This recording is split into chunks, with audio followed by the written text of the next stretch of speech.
Hello friends, कैसे हैं आप सब। तो डियर, आज के क्लास में हम लोग करने वाले हैं आपका एसएसटी का प्रीवियस ईयर क्वेश्चन। और यहाँ पे हम लोग एसएसटी का प्रीवियस ईयर क्वेश्चन की एक सीरीज़ स्टार्ट किए हैं, जिसमें हम लोग एक क्लास में एटलीस्ट 20 क्वेश्चन को डिस्कस करते हैं।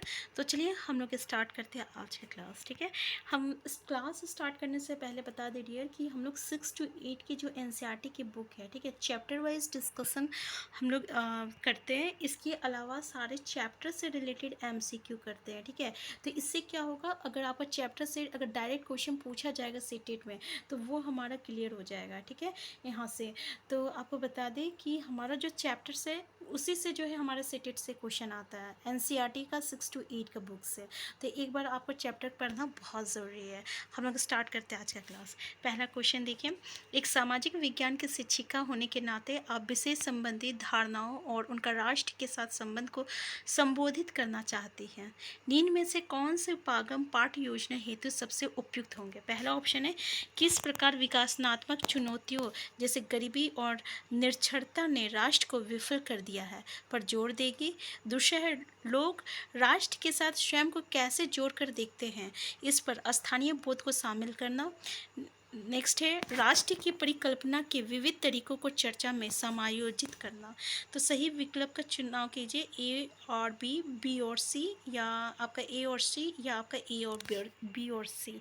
तो देखिए हमारे ये जो है ना कि लोग जो है राष्ट्र के साथ स्वयं को कैसे जोड़कर देखते हैं और इस पर स्थानीय बोध को शामिल करना, इस पे हम लोग डिस्कस करेंगे। ठीक है, ये बताएंगे और इसके अलावा ये बताएंगे कि राष्ट्र की परिकल्पना के विविध तरीकों को चर्चा में समायोजित करेंगे। ठीक है, तो हमारी ये जो पहला, दूसरा और तीसरा जो रहेगा बी और सी, ये सही रहेगा। तो बी और सी जो रहेगा करेक्ट आंसर हो जाएगा। नेक्स्ट क्वेश्चन है आपका, निम्नलिखित प्रश्नों में से कौन सा छात्रों की प्रक्रियात्मक ज्ञान को आंकने का प्रयास करता है। पहला ऑप्शन है, सकल घरेलू उत्पाद को अनुमानित कैसे किया जाता है। दूसरा है आपका, निम्नलिखित का पूर्ण रूप दीजिए, ILO, FAO, यूनेस्को, यूनिसेफ और WHO। नेक्स्ट है, शिशु मृत्यु दर से मातृ मृत्यु दर कैसे भिन्न है। नेक्स्ट है, उन तरीकों पर चर्चा करें जिनमें एक स्थायी एवं नियमित रोजगार भिन्न है और एक अनियमित रोजगार से। नेक्स्ट है, भारत में पंचायत चुनाव कराने की प्रक्रिया के व्याख्यान करें। तो यहाँ पे क्या बोल रहा कि निम्नलिखित प्रश्नों में से कौन सा छात्रों की प्रक्रियात्मक ज्ञान को आंकने का प्रयास करता है। ठीक है, अब कौन कौन सा है, पहला ABC, BCD, CDE और ACE। तो यहाँ पे देख सकते हैं कि आपका ये जो है ना क्वेश्चन, अब देखिए यहाँ पे अगर आप किसी का फुल फॉर्म पूछ रहे हैं तो यहाँ पे किसी भी तरीके का जो है आपका प्रक्रियात्मक ज्ञान को आप यहाँ पे चेक नहीं कर रहे, बस आप तो एक सिंपल सा फुल फॉर्म पूछ रहे हैं। ठीक है, तो ये तो पहले ही ऑप्शन हट जाता है। यहाँ पे सकल घरेलू उत्पाद को अनुमानित कैसे किया जाता है, ये भी नहीं है। इसके अलावा आप देखिए यहाँ पे हमारा करेक्ट आंसर क्या हो जाएगा, CD और E है। ठीक है, CD और E है, यानी A और B तो नहीं है। अब CDE कैसे है, तो यहाँ पे अगर आप पूछ रहे हैं कि शिशु मृत्यु दर जो है मातृ मृत्यु दर से कैसे भिन्न है, ये आपका प्रक्रियात्मक मतलब कि ज्ञान को आंकता है। इसके अलावा यहाँ पे देखिए, उन तरीकों पर चर्चा करें जिसमें एक स्थानीय एवं नियमित रोजगार भिन्न है एवं एक अनियमित रोजगार, मतलब जो अस्थाई और आपका अस्थाई जो रोजगार होता है वो कैसे एक दूसरे से अलग है। नेक्स्ट है, भारत में पंचायत चुनाव कराने का प्रक्रिया का व्याख्यान करें। ठीक है, यहाँ पे आप देख सकते हैं तीनों क्वेश्चन में आपका प्रक्रियात्मक ज्ञान का चार्ज हो रहा है। ठीक है, तो यहाँ पे हमारा आंसर क्या हो जाएगा, आंसर CD और E हो जाएगा। नेक्स्ट है, भूगोल की शिक्षिका ने अपने छात्रों से पूछा, क्या होगा यदि पृथ्वी अपना अक्ष रेखा पर घूमना बंद कर दे। छात्रों द्वारा दिए गए निम्न उत्तरों में से वैचारिक स्पष्टता वाले उत्तर चुनें। पहला ऑप्शन है, पृथ्वी के उत्तरी हिस्से को हर समय चरम मौसम का सामना करना पड़ेगा। दूसरा है, पृथ्वी का केवल आधा भाग ही सूर्य का प्रकाश प्राप्त करेगा और दूसरा आधा भाग अंधकार में रहेगा। हमारा बिल्कुल बी करेक्ट आंसर हो जाएगा, क्योंकि हमें पता है कि पृथ्वी जब अपने अक्ष पर घूमता है तो इसको हम लोग क्या कहते हैं, घूर्णन कहते हैं। और इस घूर्णन से क्या होता है, तो इस घूर्णन से आपका दिन और रात होता है। और दिन और रात क्या होता है, तो दिन में आपको सूर्य की रोशनी मिलती है, रात में आपको सूर्य की रोशनी नहीं मिलती है। तो अगर ये अपना अक्ष में घूमना बंद कर देगा तो भाई क्या होगा, तो केवल आधा भाग ही सूर्य का प्रकाश प्राप्त करेगा, दूसरा भाग जो रहेगा वो अंधकार में रहेगा। तो बिल्कुल आंसर बी जो रहेगा करेक्ट आंसर हो जाएगा। नेक्स्ट क्वेश्चन है, अध्यापक अवसर और उपयुक्त साधन प्रदान कर विद्यार्थियों को स्वयं प्रयोग, अन्वेषण और वो विश्लेषण के लिए कहकर निम्न में से किस उपागम का प्रयोग कर रही है। पहला है पाठ्य पुस्तक आधारित उपागम, दूसरा है सामाजिक रचनात्मकतावादी उपागम, तीसरा है अध्यापक केंद्रित उपागम और चौथा है व्यवहारवादी उपागम। क्वेश्चन फिर से देख लीजिए कि अध्यापक अवसर और उपयुक्त साधन प्रदान कर विद्यार्थियों को स्वयं प्रयोग, अन्वेषण और विश्लेषण के लिए कह रही है। मतलब उसे जो है अवसर दे रही है और वो साधन भी दे रही है और बोलेगी कि इस साधन को प्रयोग करो और फिर उसका विश्लेषण करो। तो ये क्या हो जाएगा, तो ये हमारा जो रहेगा पाठ्य पुस्तक आधारित उपागम हो जाएगा, आंसर ई हो जाएगा। नेक्स्ट है, एक सामाजिक विज्ञान की कक्षा में समकालीन घटना के विभिन्न परिप्रेक्ष्यों के प्रति छात्रों की सजगता का आकलन करने के लिए किस तकनीकी का उपयोग करना चाहिए। वाद विवाद, नाटक, कथा लेखन और क्विज। तो देखिए यहाँ पे क्या बोल रहा कि सामाजिक विज्ञान की कक्षा में समकालीन घटना के विभिन्न परिप्रेक्ष्यों के प्रति छात्रों की सजगता। यहाँ पे देखिए यानी क्या बोल रहा है, समकालीन मतलब कि जो भी आपका पास्ट है उसकी घटना के बारे में जो है बच्चों की राय या बच्चों की क्या है उसमें तो उसके बारे में अगर हमें जानना है तो क्या करना चाहिए, तो हमें वाद विवाद करना चाहिए। ठीक है, तो आंसर ए जो रहेगा करेक्ट आंसर हो जाएगा।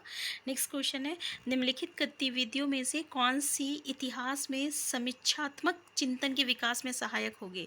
देख सकते हैं आप हमारा जो एनसीईआरटी हमारा जो सेटेट में जो आपका एसएसटी के क्वेश्चन रहते हैं बिल्कुल इतना ही बड़ा बड़ा क्वेश्चन रहेगा। कभी कोई क्वेश्चन तो रहेगा इससे भी ज़्यादा टफ रहेगा, लेकिन एक बार क्वेश्चन को ज़रूर देख लीजिएगा। ठीक है, क्योंकि जो जितना बड़ा क्वेश्चन रहेगा वो उतना ईजी हो जाता है। पहला ऑप्शन है आपका घटनाओं को तथ्यों और सबूतों के आधार पर जांचना, और दूसरा ऑप्शन है वाद विवाद और चर्चा के माध्यम से विषयों पर दृष्टिकोण विकसित करना। अब देखिए इसमें क्या बोल रहा, निम्नलिखित गतिविधियों में से कौन सी इतिहास में समीक्षात्मक चिंतन के विकास में, यानी चिंतन किसमें हो रहा है। पहला बोल रहे घटनाओं को तथ्यों और सबूतों के आधार पर जांचना, दूसरा वाद विवाद और चर्चा के माध्यम से विषयों पर दृष्टिकोण विकसित करना।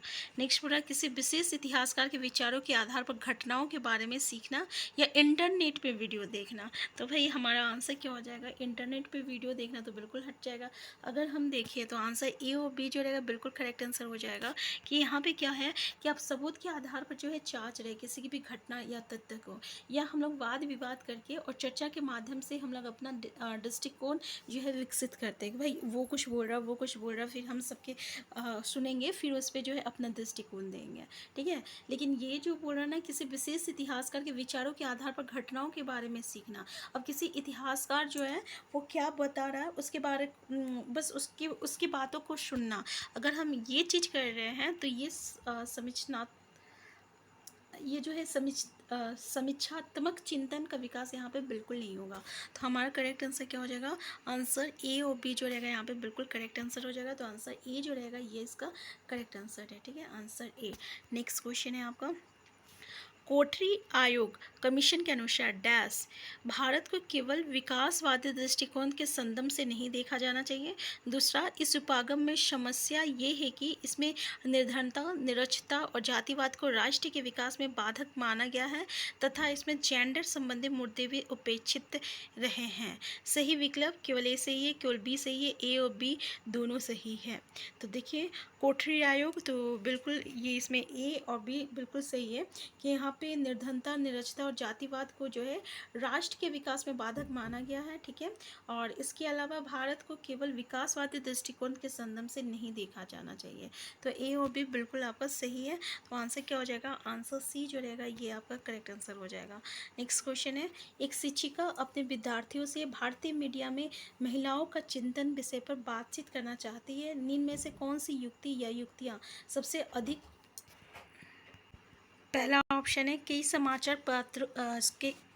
समाचार पत्रों के विज्ञापनों पर चर्चा करना। दूसरा है एक स्थानीय नेता को साक्षात्कार लेना। तीसरा है कोलाज बनाना और कक्षा में उसे प्रेजेंटेशन करना। उपयुक्त विकल्प का चयन कीजिए, केवल ए, या ए बी दोनों, या ए सी दोनों, या ए बी और सी। तो यहाँ पे देखिए हमारा आंसर सी हो जाएगा, ए और सी दोनों होगा, ठीक है, बी नहीं होगा। स्थानीय नेता का साक्षात्कार लेना, मतलब कोई स्थानीय नेता है उसका जाके इंटरव्यू लेंगे, ये बिल्कुल से आपका उपयुक्त नहीं होगा, क्योंकि यहाँ पे क्वेश्चन क्या बोल रहा है कि एक शिक्षिका अपने विद्यार्थियों से भारतीय मीडिया में महिलाओं का चिंतन विषय पर बातचीत करना चाहती है, ठीक है।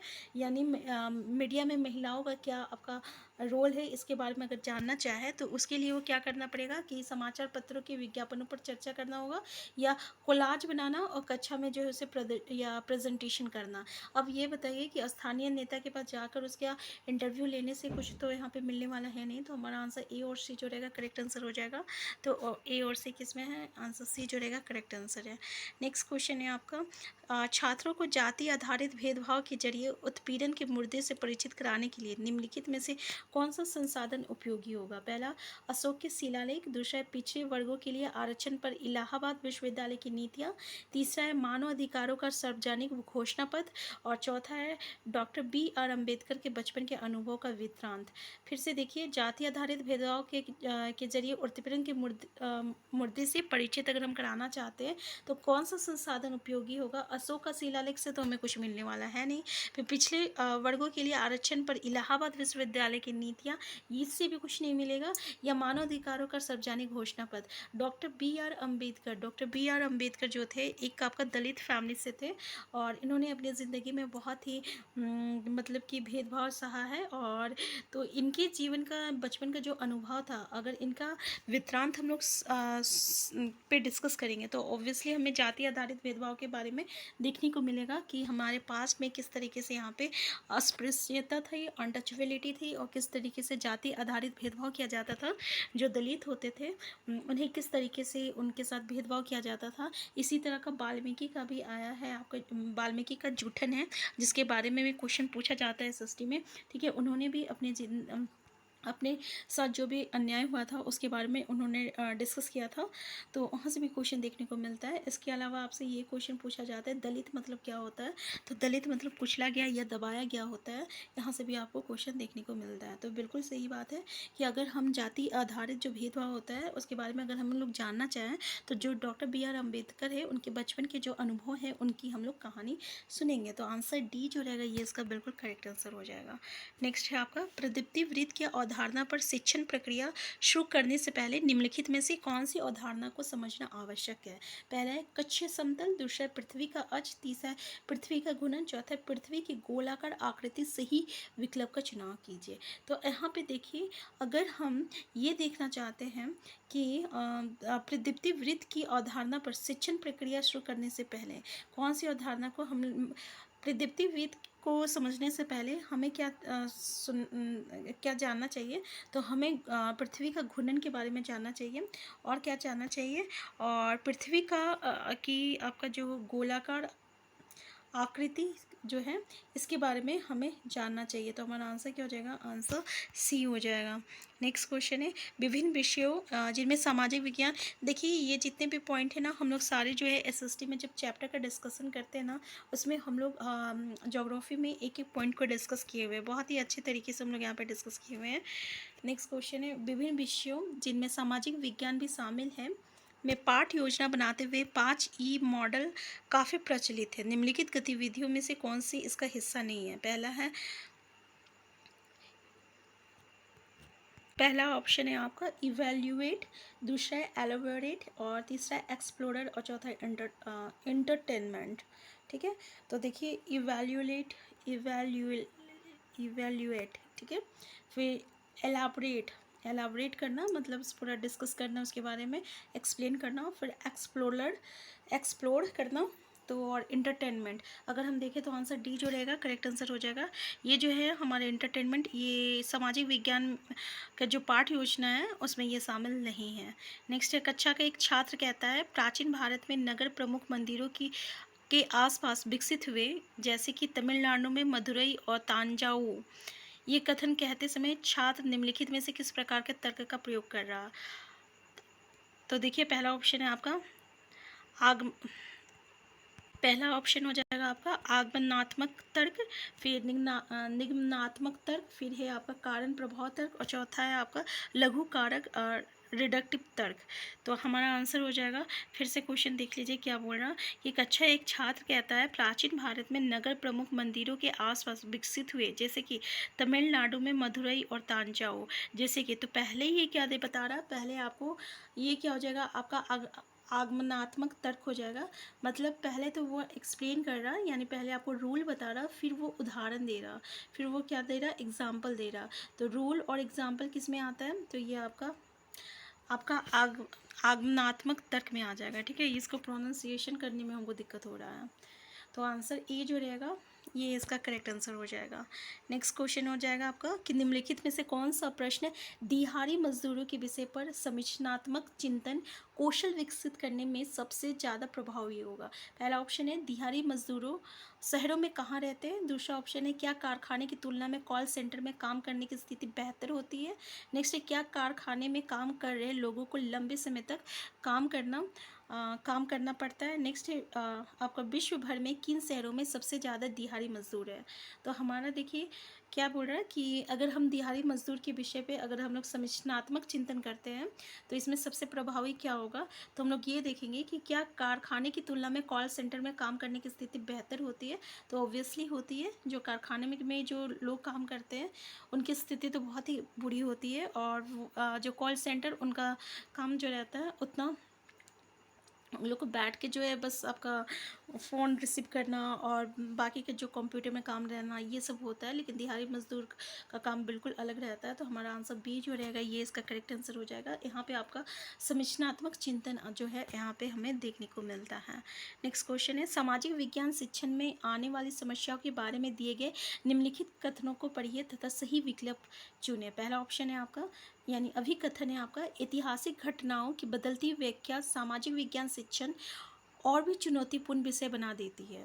इसका रीज़न है आपका कि कारण ये है कि सामाजिक विज्ञान पढ़ाने वाले शिक्षकों की संख्या पर्याप्त नहीं है। सही विकल्प ARR दोनों सही है और आर सही व्याख्या करता है।